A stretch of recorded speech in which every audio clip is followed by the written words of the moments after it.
Hi guys, this is Snap. Today we're going to be doing an Expedition League review. Basically, I'm going to try and go through all of the builds that we played, any adjustments we made from the nerfs in the patch, and then also kind of like what our general strategy was as we went through the tiers, like generally how we, where we made our money and like what we were doing during all of the progressions. So I'm going to be linking all of the POBs down in the description, and these are all snapshots of our gear when we split, so you can see exactly what we were wearing, and you can kind of set your realistic expectations for what kind of gear you might be able to obtain during the league. First things first is the Penance character. This hasn't really changed a whole lot since the nerfs. I'd say one of the main adjustments here is that we did end up taking some curse reduction on the tree. We took Asylum here. The other big one was also getting Sanctum of Thought. It actually happens to be in this medium Thread of Hope cluster, and you can actually take 20% more curse reduction here. And of course with the Pantheon you get an additional 20%, and that brings you up to 80% curse resistance, and this is super nice with the current state of the game where you're able to do enfeeble vuln maps without feeling like you're gonna fall over. You're doing ZDPS, so this is something I'd highly recommend. Another one is allocating the Secrets of Suffering on the Interrogation Jewel. Because you're not allowed to chill, freeze, or shock, that means you don't actually have to have elemental focus in your links anymore, and also this is a huge more multiplier in terms of damage because you're going to be applying Scorch, which lowers the fire resistance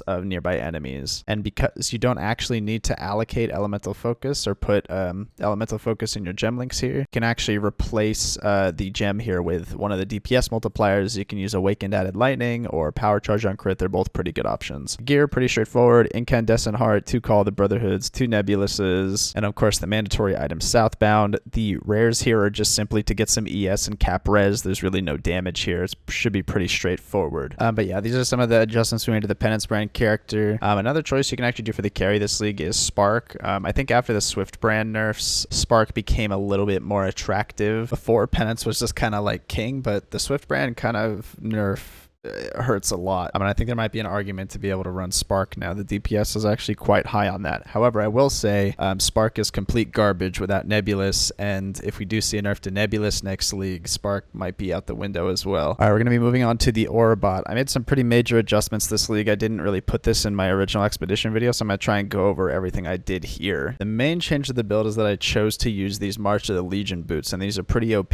for a few reasons. The one major downside to these boots is that it turns your auras into a timed buff, and after the timed buff expires, the auras turn off. This means you want to heavily invest into some duration, which you get already a lot on the tree. Believe it or not, the first among equals notable here gives you 20% duration, and you get 6 of them, so that's a free 120% duration. Additionally, it's just a few extra points to go over here to Potency of Will. It's 45% duration. It's definitely worth picking up. With all of that together, it makes these March of the Legion boots cast auras that last 30 seconds. Mine was specifically 30.6. Now, there is a cast time to these auras. It's about a 0.25 second cast time because it does scale with cast speed. You can refresh the aura at any point during the cast.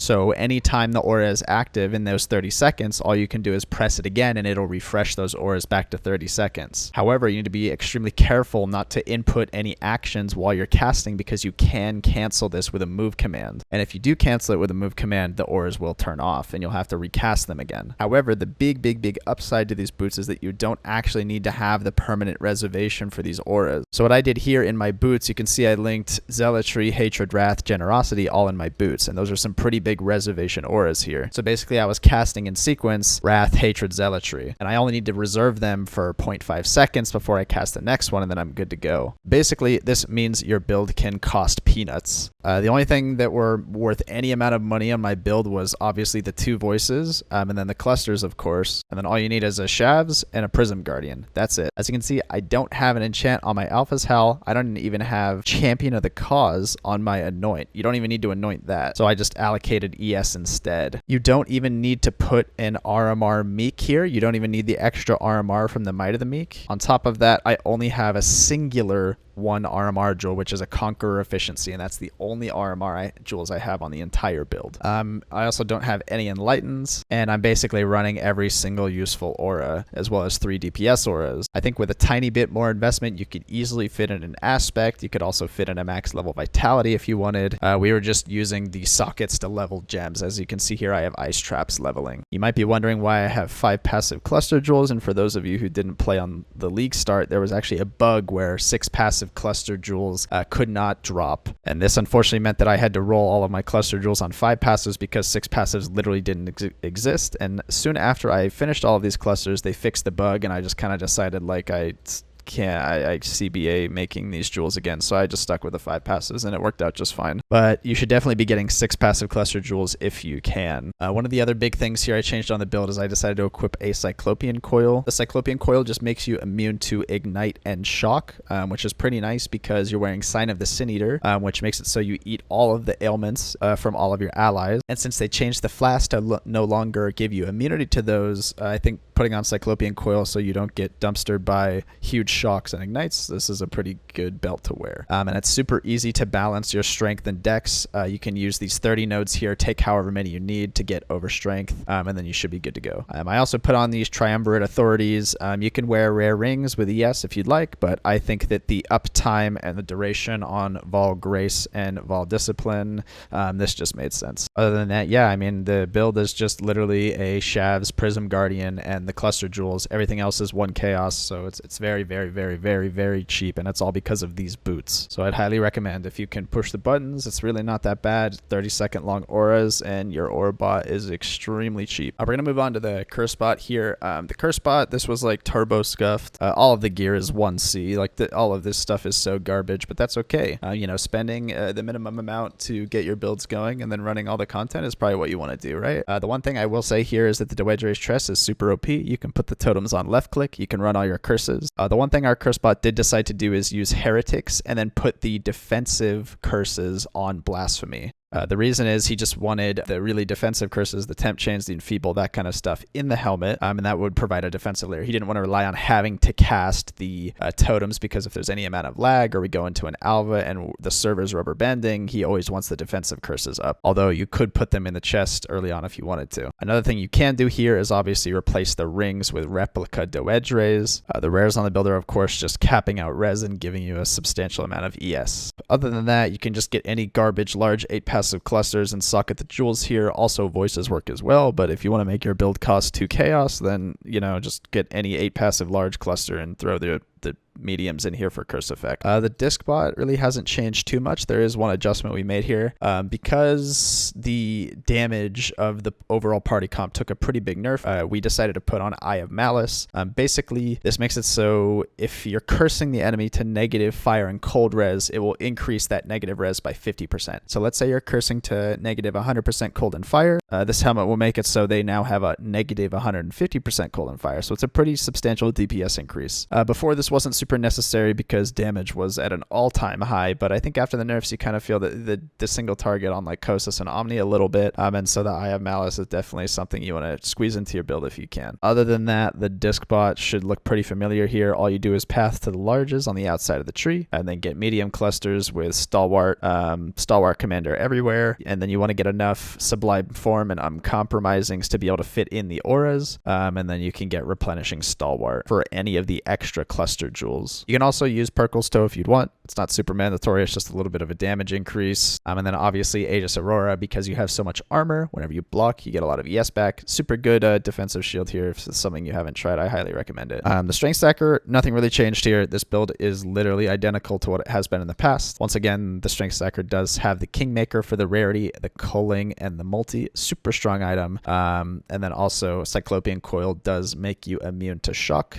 So this is super nice as well as it is the BIS item for attributes. All of these items should look pretty familiar. You just stack strength, you get ES. Pretty straightforward. The Culler did have a few substantial changes this league. The main thing is we actually decided to go life-based Culler. We wanted to try out spending a little less money on the Culler. Like, we didn't want to craft all of the good Supreme Ego cluster jewels. We also just wanted to see if this build could survive as a non-CI build. And so there's a couple things we did to do that. The main thing is getting chaos capped, and it's super easy to do that with this cluster jewel. Basically, you can get +6 chaos res and then a 3 passive anti-venom. This makes the small nodes 18 chaos res, 18 chaos res, and 23 chaos res, which is a fuck ton. Then all you need to do is equip an amethyst flask, and then you're immediately chaos capped. So that's pretty much all you need. Once again, you're taking all of the flask effect nodes. They added 2 new ones this league, which is Careful Conservationist, and then down here, Natural Remedies. And then also a new addition to the build is the gold flask. You can get an Alchemist gold flask if you feel like you can keep it up. It is a substantial amount of rarity. Everything else in terms of the gear should look pretty similar. Once again, you're using the Ascetic, which is a bunch of quant rarity. Therefore, you have to use a blue helmet. We got the rarity craft, as well as just 1 rarity affix, and then a white wand that has frenzy charge on kill.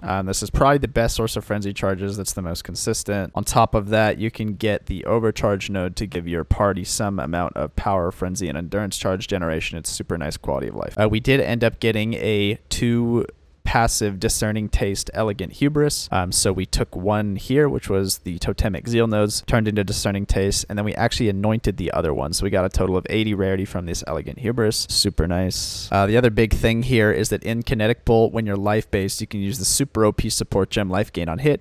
This has saved us dozens of times. You can just see the leech on this thing. It's insane with Kinetic Bolt. You can also combo that with a Feast of Flesh to get 54 life gain on hit. It's super OP. Highly recommend it. Just make sure that if you are going life-based, you do need to get chaos capped. And so jamming in this anti-venom for a bunch of chaos res is super worth doing. You can go CI. It's still very powerful. And then you do get the Supreme Ego and you get a bunch of aura effect. It's just that we wanted to see if it was possible to spend a little bit less and then make sure that this build can survive as life-based. And it did pretty well, so we were pretty happy with it. In terms of our Atlas progress and progression strategies we did this league, right after we did Blood Aqueducts, we did some Chaos Recipe, obviously, just to generate some early money, and then the first thing we did was try to get Flash Breach. I think Flash Breach is super OP early on. All you have to do is get Breach Scarabs and or put Breach on the map device. It was on the map device last league, but not this league. This one gives you 10 rares. They drop a ton of splinters, and all of the stones are worth something like 30C, maybe 40C. And then if you're MFing, you also have a pretty big chance to drop the Breach uniques while doing this.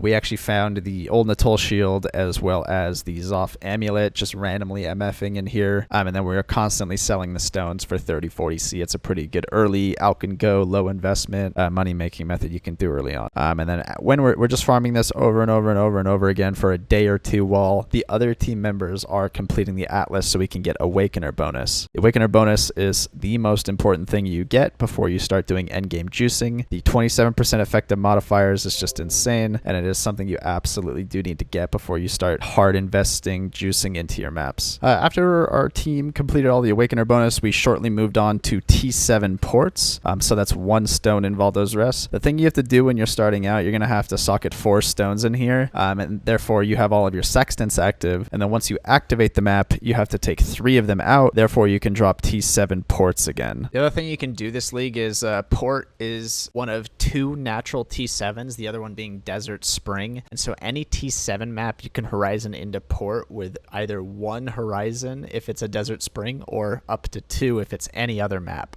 This makes it super trivial to sustain port, so this is something if you just want to run low tier ports, just MF, it's going to be super good. Our low level juicing strat was just 4 pack size sextants, that being fire mobs, cold mobs, lightning mobs, whatever. And then we are using polished div, polished reliquary, as well as rusted elder, which adds a bunch of pack size and influence to the map. And then the last scarab we were using was either polished harbinger or gilded harbinger, depending on the price. And this was our low level juicing strat. The harbingers are super good because you get 1 additional harbinger from the ominous arrival. And then you also get diplomatic escort, which has a 30% chance to convert that normal harbinger into a king harbinger. The king harbingers are just absolutely insane. It's tons of pack size, tons of shards, tons of loot. It's crazy. And then also when you start doing endgame juicing with Beyond, these things are just absolutely nuts. We also decided to do the double metamorph, which is repeated experiment. This allows you to detonate the metamorph twice, and this is super nice because you get 10% natural metamorph, so even if you're doing Nemesis 3, you can still get a double metamorph if it naturally spawns on the map. And then the other node we took was the 10% blight encounter. The blight encounters are also super nice when you have a bunch of Beyond on the map. This actually does give you a lot of loot when it does spawn, so this is definitely worth taking. The priority here would be to take obviously the Harbinger, and then the Metamorph, and then the last one's the Blight. When you feel like you're ready to go to the end game juicing strat port, you no longer have to use any of these pack size sextants, which is the fire, cold, whatever mobs. You're going to be hard re-rolling for Nemesis 3 and or Monstrous Treasure in Rage sextants, and then also beyond. There are 3 sextants you want to always keep.